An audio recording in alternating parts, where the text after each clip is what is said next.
Boyfriend swabbed our newborn baby for a DNA test behind my back 11 weeks ago. I gave birth to my third baby and my boyfriend's second. We both have children from past relationships. He has a son and I've got 2 daughters from my ex-fiancé, and I've just had a son. I've been with my current boyfriend for over 2 years. He lives with me and my children and regularly sees his own son who comes and stays with us every weekend. I wouldn't say me and his ex-girlfriend are friends, but I've got no reason to dislike her. She's always pleasant towards me and has never been nasty or spiteful towards my boyfriend as a result of their breakup. Anyway, being that weekends we have a house of 3 young children, 6, 8 and 8, safe to say it can get pretty hectic at times, especially while I was heavily pregnant. I asked my boyfriend if for the first week after I gave birth he could not have his son over as I planned on having my girls stay with my mom for that week. My boyfriend didn't take this well and started saying he has a right to see his son. I agreed and suggested he goes and visits him at his ex-girlfriend's house or takes him out for the weekend, just not bring him to our house while I recover with a newborn baby. My boyfriend had been so supportive the whole way through my pregnancy, but this was the first time he seemed genuinely upset and angry with me for suggesting such a thing.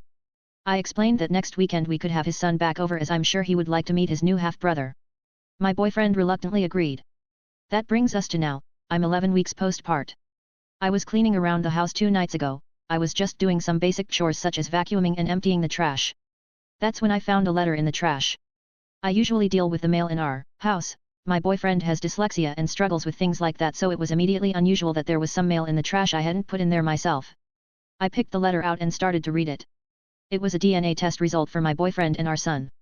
It read 99.9% DNA matched between the 2 of them, meaning that our son was absolutely his. I was mortified as I've never once been unfaithful to my boyfriend, nor have I ever given him any reason to think so. He's never accused me of cheating before either, so I was totally shocked.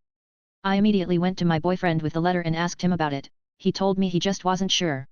When I asked about why or how he could ever have doubts, he told me our son doesn't look anything like him or his son with his previous girlfriend, yet he looks very similar to my daughters when they were babies. He then said even his ex-girlfriend agreed things seemed off. I got angry and started crying. He said he bought a DNA test kit online with the help of his ex-girlfriend, waited until I left him alone with our son for the first time and swabbed the inside of his cheek and sent it off for results, but since they came back a match, he didn't see the point in telling me. I was so angry and upset. He didn't see the problem and now 2 days later, he still doesn't. But I can't seem to get over it. I keep thinking about it and I'm so hurt he thought I was possibly unfaithful towards him. I can't bring myself to be affectionate towards him. I've not slept properly either just thinking about it. We're supposed to have his son come over tomorrow for the weekend, yet I feel like I'm going to snap at his ex-girlfriend when she drops him off. She fed my boyfriend lies and convinced him I'd been unfaithful. I know it's not the child's fault and he should still see his dad, but I just don't want him here this weekend. I feel so hurt and betrayed. I love all of our children, even my stepson, and treat him no differently to my daughters. I've tried so hard for my boyfriend and he's hurt me in ways I didn't know he could. I feel like I'm going insane.